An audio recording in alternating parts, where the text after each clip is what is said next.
Gary Trent Jr. was one of the worst defenders in the league during his tenure in Portland.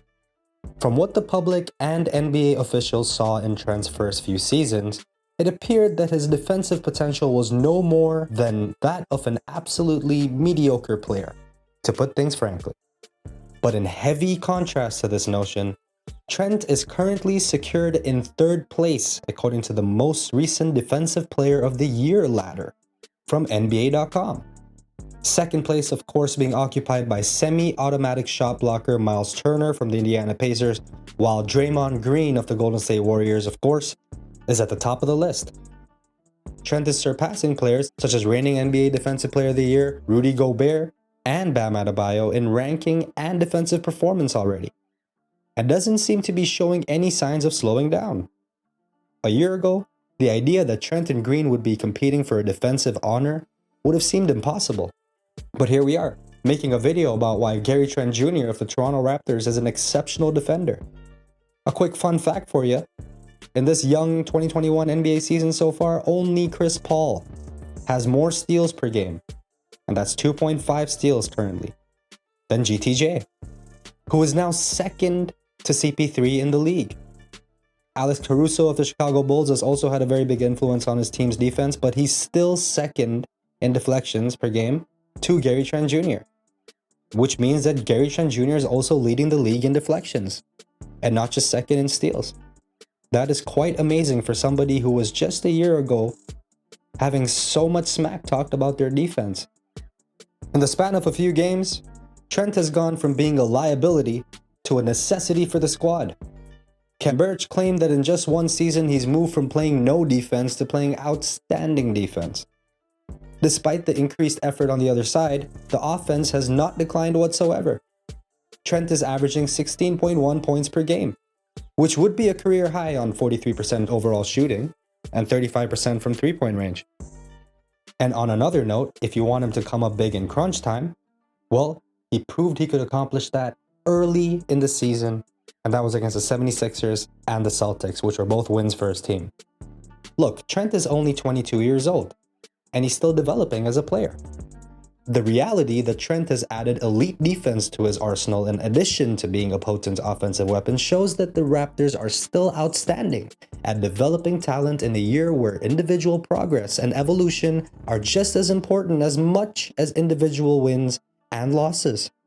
Right from the very day GTJ joined the Toronto Raptors in March of 2021, the franchise had immediately prioritized his defense as one of the main components of his game that they would work to improve and further develop.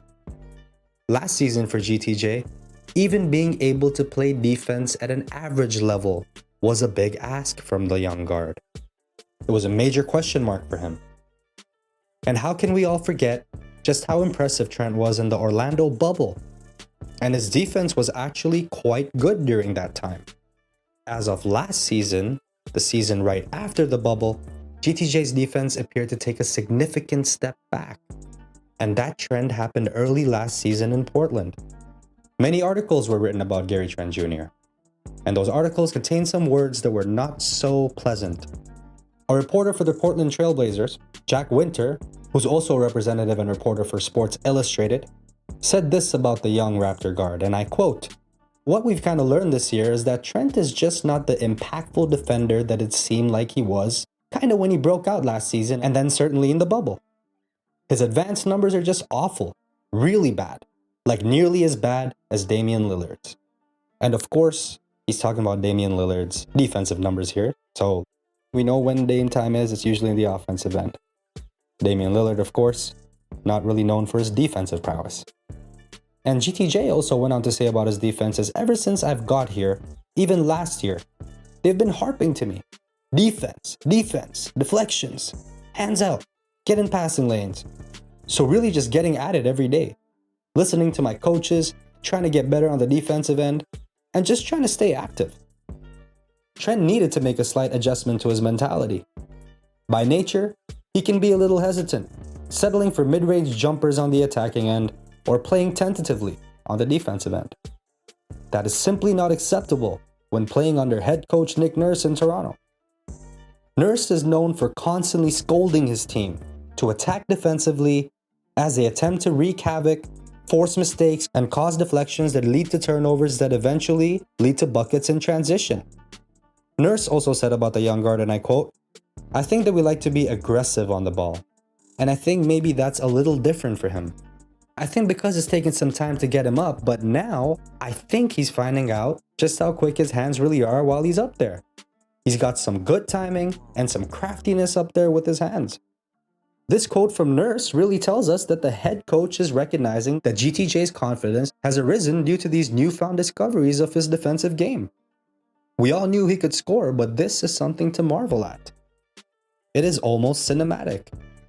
When an athlete discovers an ability in their game that lay dormant prior to making it to the top level of the sport, that is one of the most beautiful things to witness as a sports fan. To add on to Nurse's praise of the Raptors' young defensive stud, his don't give up attitude and confidence to take the right chances at the right times has been something worthy of recognition. In fact, it was in the very first game of the 2021-2022 NBA regular season that GTJ was already turning heads league-wide due to his stellar defensive play against the Washington Wizards. Let's look at two of these plays. In this one play, he took a risk on a terrible pass from Aaron Holiday, leaving his man Raul Neto exposed for an easy layup had he missed that swipe for the steal. A huge gamble to take in crunch time situations. Instead, he got his speedy hands on the ball and sprinted down the court for an easy transition layup on the opposition's basket. It was without a sliver of a doubt the picture-perfect Toronto Raptors kind of play. Later in that same game, he matched up against Montrezl Harrell and snatched a poor pass from Spencer Dinwiddie in the second quarter. Al Horford was stripped at the top of the key, and Jason Tatum was snatched at the baseline by him in the following game. And that was just early in the season. Gary Trent Jr.'s defensive play has garnered the attention of basketball pundits across the NBA world. His confidence and calculative tendencies on whether to commit or not in a variety of situations throughout the game, including when it matters most, in crunch time, it has been nothing short of spectacular. When all is said and done, it seems we are looking at another potential two-way all-star added to the deep talent pool that the elite Raptors front office management, headed by Masai Ujiri and Bobby Webster, have assembled. Gary Trent Jr. is looking like the real deal, and that is truly exciting for many Raptors fans as he's only 22 years old, which means GTJ is only scratching the surface of his potential, not only defensively, but offensively as well. And for the rest of the league, this news probably comes as more scary than it does exciting.